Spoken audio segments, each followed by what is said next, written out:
आज हमारे साथ मौजूद है आम आदमी पार्टी के नागपुर प्रेसिडेंट अजिंक्य कड़ंबे साहब। इनसे हम लोग जानने की कोशिश करेंगे कि आम आदमी पार्टी अभी आने वाले कॉरपोरेशन के चुनाव में किस तरीके से आगे बढ़ने का सोच रही है और आम आदमी पार्टी के जिस तरीके के बड़े लीडर्स, जिन लोगों को जेल में डाला गया है, जिस तरीके के बड़े लीडर्स लाइमलाइट से दूर किए गए हैं, और नागपुर में भी आम आदमी पार्टी को उतनी लाइमलाइट नहीं दी जा रही जितनी बाकी सारी पार्टियों को मिलती है। आम आदमी पार्टी पंजाब में तक सरकार बना चुकी है, आम आदमी पार्टी दिल्ली में सरकार बना चुकी है और हरियाणा में भी अच्छे खासे अपने पाँव फैला चुकी है। फिर भी आम आदमी पार्टी को उतनी लाइमलाइट नहीं मिलती। और केजरीवाल जी के अरेस्ट के बारे में भी बात करेंगे, नागपुर के फ्यूचर के बारे में बात करेंगे, महाराष्ट्र के फ्यूचर के बारे में भी बात करेंगे और उनसे जानने की कोशिश करेंगे कि वो क्या सोचते हैं कि आने वाला फ्यूचर आम आदमी पार्टी का कैसा होगा। सर, सबसे पहले बहुत बहुत शुक्रिया हमारे लिए वक्त निकालने के लिए। सर, सबसे पहला सवाल मैं आपसे पूछना चाहूँगा, कॉरपोरेशन के चुनाव जो नागपुर में होंगे उसमें आपकी क्या रणनीति है और कैसे कैंडिडेट्स आप सिलेक्ट करने वाले? सबसे पहले तो नमस्कार। आपके महाराष्ट्र टीवी स्टूडियो में आके बहुत अच्छा लगा और आपने हमें यहाँ पे आमंत्रित किया, उसके लिए दिल से धन्यवाद। जैसे कि आपने कहा कि आम आदमी पार्टी के सारे लीडर्स को जेल में डाल के रखा है, उनको पैर पसारने का मौका नहीं मिल रहा है। आपकी बात बिल्कुल सही है। आम आदमी पार्टी अभी अपने करियर के सबसे नीचे फेज़ में है, बट आप देखिएगा कि जिस कारण से इन्होंने हमें जेल में डाला था, हमारे पार्टी के सीनियर लीडर्स को जेल में डाला था, वो भी धीरे धीरे एक एक करके बाहर आ रहे हैं। हमारे मनीष सिसोदिया जी, जिन्होंने शिक्षा में इतना बेहतरीन काम किया, आज 17 महीने तक सेंट्रल की सरकार ने उनको जेल में रखा। उसके बाद क्या हुआ कि सुप्रीम कोर्ट से उनको जमानत मिल गई, क्योंकि ट्रायल शुरू ही नहीं हुआ था। सेम केस अरविंद जी के इसमें है, सेम केस संजय सिंह साहब के इसमें थी, उनको भी जमानत मिल गई है। तो मोटा मोटा हम आपको बताएं तो ये लोग आम आदमी पार्टी को रोकना चाहते हैं, क्योंकि इनको पता है कि देश की सबसे फास्टेस्ट ग्रोइंग पॉलिटिकल पार्टी कोई है तो वो आम आदमी पार्टी है। बहुत दिनों पहले वो बीजेपी के कोई बड़े नेता थे, अरुण शौरी साहब, उन्होंने कहा था कि हमें 2014 के पहले से ही कि ये केजरीवाल साहब क्या कर रहे हैं उस पर नज़र रखने को कहा गया था। तो इनकी बहुत बारीकी से नज़र है आम आदमी पार्टी के ऊपर, पर ये एक विचार है, ये कोई रुकने वाला है नहीं। आप देखिएगा धीरे धीरे कि आम आदमी पार्टी अपने देश में कैसे पैर पसारती है। सर, नागपुर को लेके क्या चाहते हैं आप? बीइंग नागपुर प्रेसिडेंट, आप नागपुर के हेड है आम आदमी पार्टी के, आप कहाँ देखना चाहते हैं नागपुर में आम आदमी पार्टी का फ्यूचर? देखिए, आम आदमी पार्टी नागपुर बहुत ही शानदार तरीके से धीरे धीरे पूरे सारे नागपुर में अपना पैर पसार रही है। 2017 में यहाँ पे म्युनिसिपल कॉरपोरेशन का चुनाव हुआ था, जहाँ पे 38 प्रभाग थे। आज के तारीख में हमारे सारे प्रभाग में हमारी समिति बन गई है। अभी हम वार्ड के समिति की तरफ बढ़ रहे हैं, हम बूथ के समिति की तरफ बढ़ रहे हैं। आप देखिएगा आने वाले दिनों में सबसे बड़ा संगठन पूरे नागपुर शहर में आम आदमी पार्टी का होगा, इसकी मैं आपको आश्वासन देता हूँ। बट मैं आपको बताना चाहता हूँ कि आप देखोगे यहाँ पे बड़ी बड़ी पॉलिटिकल पार्टियाँ है, उनके अध्यक्ष देखोगे और हमारे पार्टी के अध्यक्ष को देखोगे तो आपको समझ में आ जाएगा कि इस पार्टी की विचारधारा क्या है। लोग कहते तो है कि युवा शक्ति है, युवा सशक्त है, युवा आधार है, युवा नायक है, बट युवा विधायक नहीं है। इन सारे पार्टियों ने सारे अपने चाचा, भतीजा, भाई सबको टिकट देते हैं, बट ये अकेली पॉलिटिकल पार्टी है पूरे देश में जो युवाओं को प्रमोट करती है। हमारी दिल्ली में सरकार है, हमारे दिल्ली के सारे विधायक देख लीजिए, उनका उम्र देख लीजिए, सारे मैक्सिमम युवा है। हमने पंजाब में चुनाव लड़ा, पंजाब में 117 में से 92 सीटें आई। आप देख लीजिएगा वहाँ पे 60% से अधिक हमारे विधायक हैं जो यंग एज के हैं, जो यंग है। ऐसे ही सारे राज्यों में हम चुनाव लड़ते हैं तो पार्टी यंग माइंड्स को प्रमोट करती है, ताकि वो कुछ बदलाव लाने की इच्छा रखता है और वो कर सके। तो आम आदमी पार्टी नागपुर शहर में भी, जैसा मैंने आपको कहा कि पहले क्या था हमारा पार्टी का कि यहाँ पे सिर्फ 2014 का हमने इलेक्शन लड़ा था, उसके बाद हमने कोई इलेक्शन लड़ा नहीं, उस कारण भी बहुत सारी चीज़ें हुई। बट जैसे ही आम आदमी पार्टी गुजरात में इलेक्शन लड़ी, वहाँ पे 14% हमको वोट आया, 41 लाख वोट से ज़्यादा हमें वोट आए, 5 हमारे विधायक चुने गए और 40 सीटों पे सर हमारे आमदार, यानी जो 40 सीटों पे हमने चुनाव, यानी सारे सीटों पे चुनाव लड़ा, 5 आमदार और 40 सीटों पे हम दूसरे नंबर पे थे, जहाँ पे 1 से 5,000 अंतर से हारे सिर्फ। तो उसके बाद आम आदमी पार्टी नेशनल पार्टी बनी। उसके बाद उन्होंने वहाँ के जो गुजरात के प्रेसिडेंट हैं उनको महाराष्ट्र का सह प्रभारी बनाया और उनके लीडरशिप में अभी पूरे महाराष्ट्र में बॉडी फॉर्म हो रही है। एग्जिस्टिंग स्ट्रक्चर को डिसॉल्व कर दिया उन्होंने। उसके बाद जो सारे 6 महाराष्ट्र में 6 डिविजन्स है वहाँ पे कैपेबल लोग दिए, उनके लीडरशिप में अभी हर ज़िले में कमेटी बन रही है, यानी बन गई है। तो वैसे ही नागपुर में मुझे प्रेसिडेंट बनाया गया।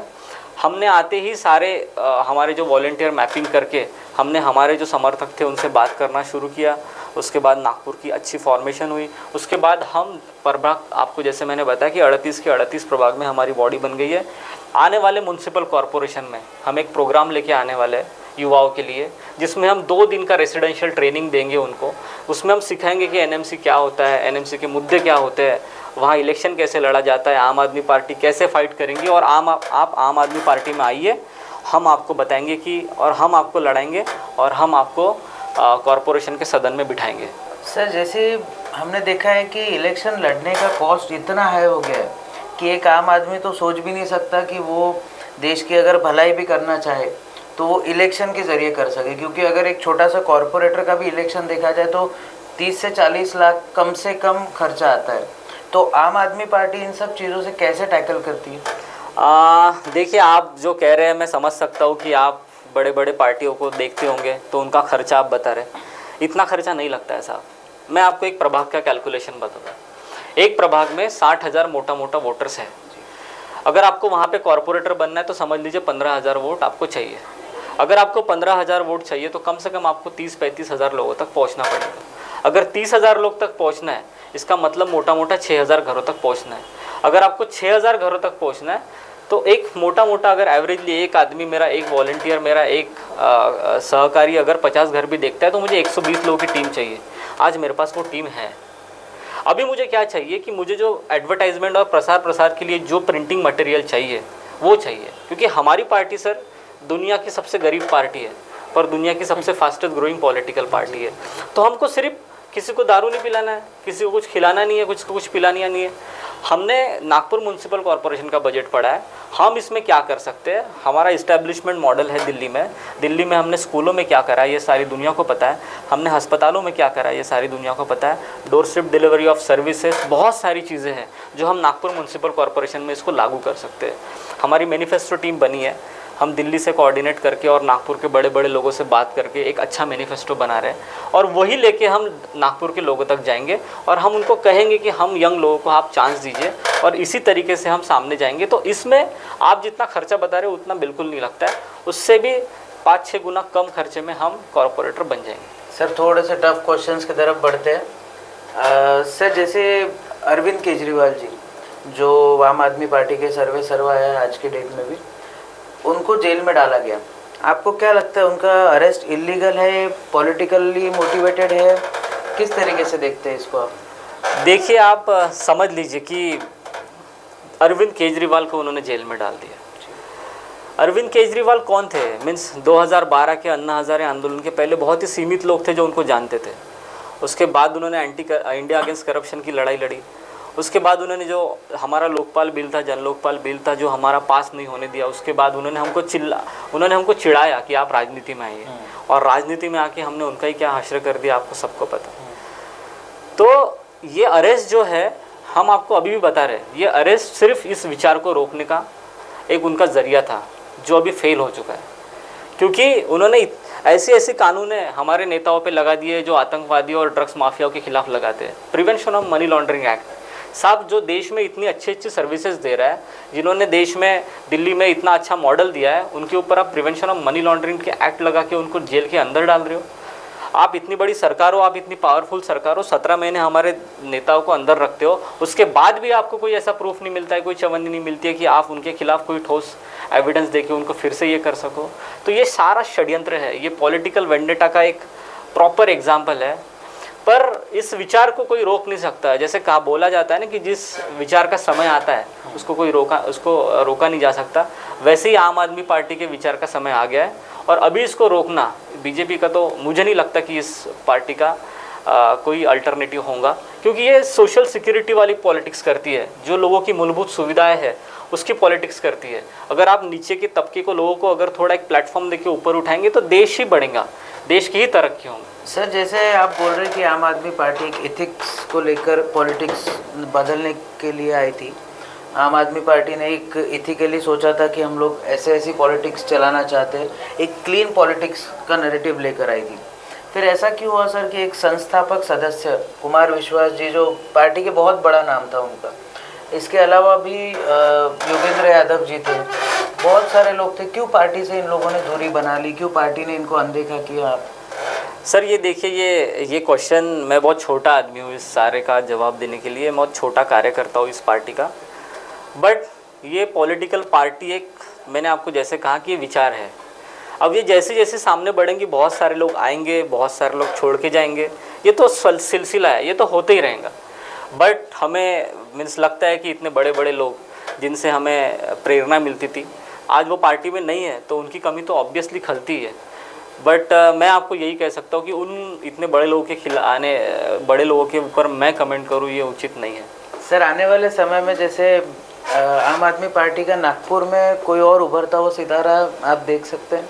आम आदमी पार्टी आपको, जैसे गुजरात था, गुजरात में आम आदमी पार्टी का कुछ नहीं था। वहाँ पे एक नेता आते हैं, नेता भी नहीं, एक सामान्य कार्यकर्ता जो पाटीदार आंदोलन में था, गोपाल इटालिया साहब करके, 34 ईयर का यंग बंदा, उसको पार्टी ने स्टेट प्रेसिडेंट बना दिए। तो उस बंदे के लीडरशिप में सूरत म्युनिसिपल कॉरपोरेशन का इलेक्शन हुआ, वहाँ पे आम आदमी पार्टी को 27 सीट्स आ गई। आम आदमी पार्टी को लगा यहाँ तो बहुत बड़ा वैक्यूम है, तो पार्टी ने फिर फुल फ्लेज में काम शुरू किया, विधानसभा चुनाव लड़ा। महाराष्ट्र में आम आदमी पार्टी के लिए नागपुर सबसे बड़ा चांस है। यहाँ पे इतना बड़ा पॉलिटिकल वैक्यूम है, बीजेपी ने इतना सारा भ्रष्टाचार करके रखा है, पानी में भ्रष्टाचार करा है, बसों में भ्रष्टाचार करा है, आप उनके स्कूल जाके देख लीजिए। अभी तो एक आया है, उसके ऊपर हम काम कर रहे हैं। इन्होंने स्कूलों में जो पैसा अलॉट किया था और जो पैसे से डेवलपमेंट हो रहा था, जैसे मान लो गट्टू लग रहे हैं तो उन्होंने लगा के वापस लेके गए हैं, ऐसी भी घटनाएं आ रही है, उसके ऊपर हम काम कर रहे हैं। तो बीजेपी ने इतना सारा भ्रष्टाचार करा है, इनके कॉरपोरेटर इतनी गुंडागर्दी करते हैं, और उसके बाद कांग्रेस के पास फुल टॉस होने के बाद भी वो क्लीन बोल हो रहे हैं। तो आम आदमी पार्टी के लिए ये सबसे बड़ा अच्छा मौका है, और आम आदमी पार्टी नागपुर में झंडा गाड़ेंगी तो महाराष्ट्र में भी इस पार्टी का अच्छा होगा। सर केजरीवाल साहब अपनी पॉलिटिक्स जब उन्होंने शुरू की थी, हम लोग केजरीवाल साहब की बात इसीलिए कर रहे हैं क्योंकि आम आदमी पार्टी कंटिन्यूस जो इस प्लेटफॉर्म पे जाती है, यही बोलती है कि उनको पॉलिटिकली बहुत सताया जा रहा है, बहुत तकलीफ दी जा रही है। पर केजरीवाल साहब जिस तरीके से उनको अरेस्ट किया गया है और उन्होंने अपनी पॉलिटिक्स जिस तरीके से स्टार्ट की थी, उन्होंने कहा था कि हम लोग वीआईपी कल्चर ख़त्म करेंगे, हम लोग सरकारी बंगले नहीं लेंगे, गाड़ियाँ नहीं लेंगे, और आज उनका जो बंगला बना है दिल्ली में, उसके रिनोवेशन में सर इतने पैसे लगे जितने में आम लोगों की पूरी बस्ती बस जाए। बराबर। और उनके साथ में जो सिक्योरिटी का काफिला चलता है, वो बाहर कहीं जा रहे हैं, देश से बाहर जा रहे हैं, तब उनके साथ में सिक्योरिटी काफ़ी हाई रहती है। गोवा के इलेक्शंस के टाइम पे इतना सब चीज़ें हो रही थी, उन्होंने कहा था हम लोग कांग्रेस से हाथ नहीं मिलाएंगे। तो क्यों सर ऐसा हो रहा है कि ये सब विपक्ष को मुद्दे आम आदमी पार्टी खुद थाली में सजा कर दे देती है? कि आप बोलिए सर। जैसे आपने कहा कि अरविंद केजरीवाल का घर, सर वो अरविंद केजरीवाल का घर नहीं, वो चीफ मिनिस्टर का घर है। वो पीडब्ल्यूडी के सारे सजेशंस थे, उसके ऊपर उन्होंने काम करा है, वो उनका घर नहीं है। एक दो बार तो उनके घर की छत भी गिर गई थी, उनके फादर कुछ होते होते बच गए। तो क्या है, वो चीफ मिनिस्टर का घर है। कल अरविंद जी चीफ मिनिस्टर नहीं रहेंगे, प्रधानमंत्री रहेंगे, तो उनको वो भी घर छोड़ना पड़ेगा।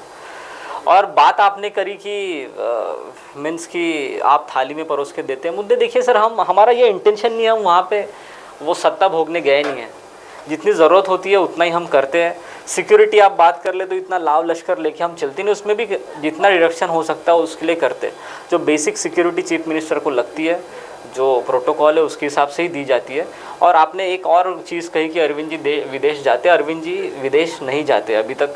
बहुत बार उनको बाहर से भी न्योता आया है, पर सेंट्रल गवर्नमेंट ने उनको परमिशन ही नहीं दी। सर जैसे अभी एक इंसिडेंट सामने आया था आम आदमी पार्टी दिल्ली में, जब शीला दीक्षित जी की सरकार थी, उस समय उनके ऊपर कुछ एक छोटा सा आरोप लग गया था, तो अरविंद जी ने इस्तीफा मांगना शुरू कर दिया था।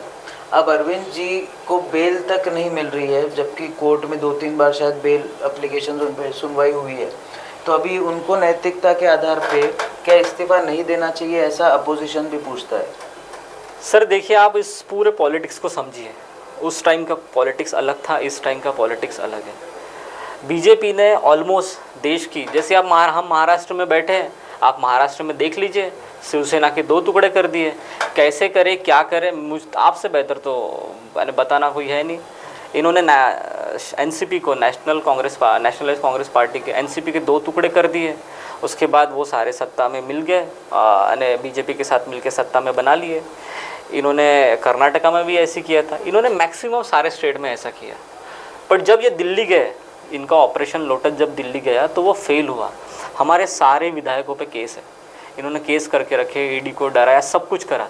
उसके बावजूद भी हमारे लोग टूटे नहीं, क्योंकि हम सिंपल घर से आते हैं, हमको समाज में बदल लाना है और उसका ये जरिया है, इस वजह से हम टूटे नहीं। तो आम आदमी पार्टी टूटी नहीं, और ये इनका षड्यंत्र था कि सीएम साहब इस्तीफा दे दे। अगर देखिए क्या रहता है ना, कि जैसी किसी भी सरकार में सबसे हेड सीएम रहता है। अगर आपने सीएम को तोड़ दिया, सरकार खत्म। इनका वो प्लान था कि ये सीएम को इस्तीफा देने पे मजबूर करे, बट इनको पता नहीं है कि आम आदमी पार्टी और अरविंद केजरीवाल किस मिट्टी से बने हैं, है ना। इनकी सारे साजिशों का पूरा पर्दाफाश और उसको कैसे ये करना, ये अरविंद केजरीवाल से अच्छा इस देश में मुझे नहीं लगता, यानी ये मेरी पर्सनल राय, अरविंद केजरीवाल से अच्छा इनकी पॉलिटिक्स को कोई समझता हो। सर, आपने परिवार की बात एक छेड़ी थी, कई सारी पार्टीज़ में परिवारवाद है, आपने ऐसा अभी बोला। सर, आपको नहीं लगता कि जब से अरविंद जी को जेल हुई है, जब से वो जेल गए हैं, तब से उनकी जो धर्मपत्नी है वो कहीं ज़्यादा लाइमलाइट में आ रही है, कई सभाएं कर रही है, उस कुर्सी पर बैठकर मीडिया को संबोधित कर रही है जिस कुर्सी पर स्वयं मुख्यमंत्री जी बैठा करते थे। तो ये सर परिवारवाद नहीं है? सर, परिवारवाद क्या होता है? हम परिवारवाद मीन्स, जैसे मेरे पापा भी पॉलिटिक्स में थे, मेरे पापा भी विधायक थे, मेरा बेटा भी विधायक, यानी मैं भी विधायक बन रहा हूँ, मेरा बेटा भी विधायक बन रहा है, और वो पास नहीं होने दे रहे चीज़ों को। आप महाराष्ट्र में एक बेसिक, मैं आपको एक होमवर्क दे देता हूँ। आप महाराष्ट्र के जितनी पॉपुलेशन है और महाराष्ट्र में जितने परिवार रहते हैं और अभी तक कितने आमदार और खासदार महाराष्ट्र से बने हैं ना, आप उसके परिवार गिन लेना। मैं आपको बता रहा हूँ कि बहुत ही चंद परिवारों ने इस पूरे व्यवस्था पे कब्जा मार के रखा है। हम लोग वहाँ पे कब्जा मारने नहीं गए। चीफ मिनिस्टर साहब अंदर है तो उनकी वाइफ उनसे मिलती है, तो उनका संदेश सिर्फ सामने कार्यकर्ताओं को और अपने सपोर्टर्स को पढ़ के बता रही है। वो अरविंद केजरीवाल साहब अंदर है तो उनकी वाइफ उनका कैंपेन संभाल रही है। वो चीफ मिनिस्टर नहीं बनी, वो कोई इलेक्शन नहीं लड़ी या कोई राज्यसभा में नहीं गई, वो सिर्फ उनके एब्सेंट है तो उनके जो संदेश है वो लोगों तक पहुंचा रहे। She is like a messenger, है ना। उन्होंने कोई पॉलिटिकल सुख नहीं भोगे कि अरे साहब गए तो मैं उनकी चेयर ले लेती हूँ, मैं चीफ मिनिस्टर बने। नहीं, हम इसके लिए आए नहीं है। आप समझिए इस बात को। आम आदमी पार्टी में आप जितने चेहरे देखेंगे ना, वो करियर बनाने नहीं आए हैं, वो करियर छोड़ के इस पार्टी में आए हैं। सर, गुप्ता सर को राज्यसभा टिकट दे दी थी, उस समय कुमार विश्वास जी बहुत नाराज़ हुए थे, तो गुप्ता सर का तो शायद आम आदमी पार्टी से कुछ लेना देना। सर, ये सारे सवाल है ना, बहुत बड़े सवाल है और मैं बहुत छोटा कार्यकर्ता हूँ इस पार्टी का। आप नागपुर रिलेटेड मुझे कुछ भी पूछिए, उसके सारे सवालों का मैं आपको बहुत ही अच्छे तरीके से आंसर दूंगा। वो सारे बड़े सवाल है, जब हमारे बड़े नेता आ जाएंगे आप उनसे पूछिएगा। नागपुर में सर आने वाले समय में, जैसे कॉरपोरेशन में मान लीजिए अगर आपकी सत्ता आ जाती है, क्या बदलाव करना चाहेंगे?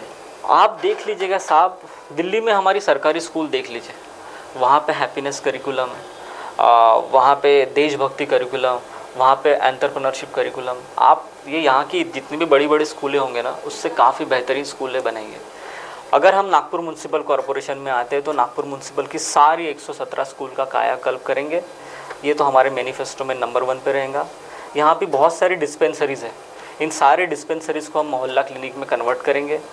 उसके बाद door step delivery of services की बहुत सारी सर्विसेज जो नागपुर म्यूनसिपल कॉरपोरेशन की, आपको उसके लिए वहाँ पे चक्रे काटने पड़ती है डिपार्टमेंट की, हम वो सारी सर्विसेज आपके डोर स्टेप पे ला के देंगे। जैसे मान लीजिए कि आपको कोई दाखला बनाना है, जैसे मान लो आपको कॉरपोरेशन से गोमास्ता बनाना है, आपको कहीं जाने की ज़रूरत नहीं है, एक हम आपको नंबर दे देंगे, उस पर आप कॉल करिएगा कि साहब मैं यहाँ रहता हूँ, मैं नागपुर का रहवासी हूँ, मुझे गोमास्ता बनाना है। वो आपको पूछेंगे साहब कि आप क्या कितने बजे हो, आपने कहा कि मैं 8 बजे स्टूडियो से निकलता हूँ, आप 8:30 बजे मेरे घर आ जाइए।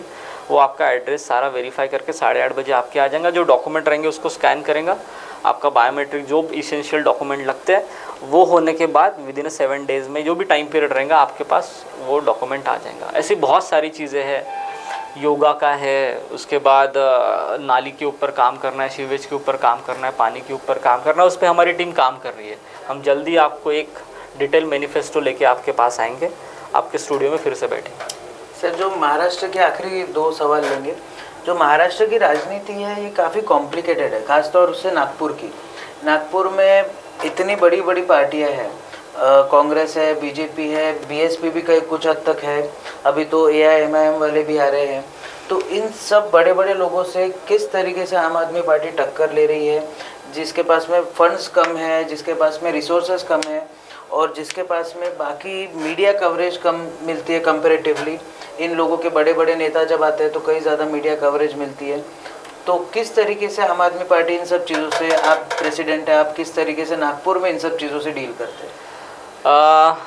आप हमारा इंटरव्यू ले रहे हैं तो इस पार्टी में कुछ ना कुछ तो होगा, इसलिए आप इंटरव्यू ले रहे हैं। आप इस रास्ते से नीचे चले जाइए, आप बताइए उनको कि आम आदमी पार्टी ऐसा ऐसा काम करती है। अगर ये नागपुर म्यूनसिपल कॉरपोरेशन में विधानसभा में अगर चुनाव लड़ती है तो आप क्या सोचते हैं? आपको 10 में से 6-7 लोग बोलेंगे कि यार ये लोग आने चाहिए। आम आदमी पार्टी लोगों के दिल में है। अभी हमको संगठन बना के उसको प्रॉपरली उनके पास जाके उनको प्रॉपर उनके प्रॉब्लम का सोल्यूशन देके उनके पास जाना है। हम यही सारी चीज़ों को लेके उनके पास जाएंगे। तो आप देखिएगा कि वैसे तो देश में 1300 से ज़्यादा पार्टियाँ हैं, बट आज 3-4 पार्टी के नाम लोगे तो उसमें आम आदमी पार्टी का नाम आता है। सिर्फ 10 साल में आ गया। तो यही सारी चीज़ें आप नागपुर में भी देखेंगे। कितनी पॉलिटिकल पार्टियाँ हो जाए, हम लोगों के दिल में काम को लेके हमारी जगह बनाएंगे। देश के युवाओं से या नागपुर के युवाओं से क्या अपील करना चाहेंगे सर? सर, मैं तो एक ही अपील करना चाहूँगा कि आने वाले म्यूनसिपल कॉरपोरेशन इलेक्शन हम पूरी ताकत से लड़ेंगे और खुद के दम पे नागपुर म्यूनसिपल कॉरपोरेशन का इलेक्शन लड़ेंगे। मैं आप सब युवाओं से आह्वान करना चाहता हूँ कि इस पार्टी से जुड़िए। अगर आपकी कोई भी राजनीतिक इच्छा हो, आपको देश में नागपुर में बदल लाने की आपकी दिल में कोई ख्वाहिश हो, आप समाज सेवा करते हो, कोई भी माध्यम से लोगों को सहारा देते हो, कुछ भी करते हो, तो इस पार्टी में आइए। हम इस सिस्टम में घुस के लोगों की मदद करेंगे, यही मैं आपको कहता हूँ। और आने वाले दिनों में हम आपके लिए एक प्रोग्राम भी लेके आएंगे जिसके माध्यम से हम इस कॉरपोरेशन इलेक्शन का पूरा स्ट्रक्चर और सारी चीज़ें लेके आपके सामने आएंगे। सर, बहुत बहुत शुक्रिया हमारे लिए वक्त निकालने के लिए। तो ये थे अजिंक्य कड़ंबे साहब, आम आदमी पार्टी के नागपुर प्रेसिडेंट। उन्होंने बेबाक तरीके से अपनी राय रखी है, कोई भी चीज़ों से, कोई भी सवालों से अपना पलड़ा नहीं झाड़ा। जिन जिन सवाल हम तक आप लोगों ने भी पहुंचाए थे, वो सारे सवाल हमने इनसे जानने की कोशिश की। आने वाले समय में ये आम आदमी पार्टी को नागपुर में किस तरीके से एस्टेब्लिश करना चाहते हैं, आने वाले समय में आम आदमी पार्टी कॉरपोरेशन के इलेक्शंस किस तरीके से लड़ना चाहती है, और अगर ये कॉरपोरेशंस के इलेक्शंस जीत जाते हैं तो ये क्या करेंगे, ये सब चीज़ें इनसे हमने डिस्कस की। आशा करता हूँ आपको ये इंटरव्यू अच्छा लगा होगा।